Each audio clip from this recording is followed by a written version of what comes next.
आखिर मूवी सतलुज इतनी कंट्रोवर्सीज में क्यों है?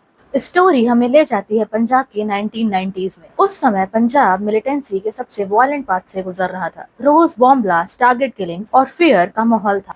इस मिलिटेंसी को खत्म करने के लिए पंजाब पुलिस ने लार्ज स्केल ऑपरेशंस चलाए। बहुत से पुलिस ऑफिसर्स और सिविलियंस भी इस वायलेंस में मारे गए। लेकिन इस पीरियड को लेकर एक दूसरा नैरेटिव भी सामने आया है। कई ह्यूमन राइट्स ऑर्गेनाइजेशन और एक्टिविस्ट ने एलिगेशंस लगाए कि मिलिटेंसी के खिलाफ चल रहे ऑपरेशंस के दौरान फेक एनकाउंटर्स, इलीगल डिटेंशंस और फोर्स डिसअपियरेंस भी हुआ है। और इन्हीं एलिगेशंस के बीच एक नाम सामने आता है, जसवंत सिंह खालरा। यह प्रोफेशन से बैंकर थे। उनका काम अकाउंट्स और रिकॉर्ड्स देखना था। जब उन्होंने कुछ म्यूनिसिपल क्रिमेशन रिकॉर्ड्स को स्टडी किया, उन्होंने क्लेम किया कि कई अनआइडेंटिफाइड बॉडीज का क्रिमेशन हुआ है। उन्होंने अलग अलग रिकॉर्ड्स कलेक्ट करके कहा कि हजारों लोगों के डिसअपियर होने और अनआइडेंटिफाइड क्रिमेशंस की इंडिपेंडेंट इन्वेस्टिगेशन होनी चाहिए। उनके एस्टिमेट में लगभग 25,000 केसेस का जिक्र था। लेकिन इन फिगर्स को लेकर अलग अलग व्यूज भी रहे हैं। उस वक्त ना तो सोशल मीडिया था और ना ही इंफॉर्मेशन इतना इजीली सर्कुलेट होती थी। इसी वजह से उन्होंने अपनी फाइंडिंग्स सिर्फ इंडिया में ही नहीं बल्कि इंटरनेशनल फोरम्स और ह्यूमन राइट्स ग्रुप के सामने भी रखना शुरू किया। पर 1995 में जसवंत सिंह कालरा खुद एब्डक्ट हो गए। बाद में उनकी मर्डर इन्वेस्टिगेशन हुई।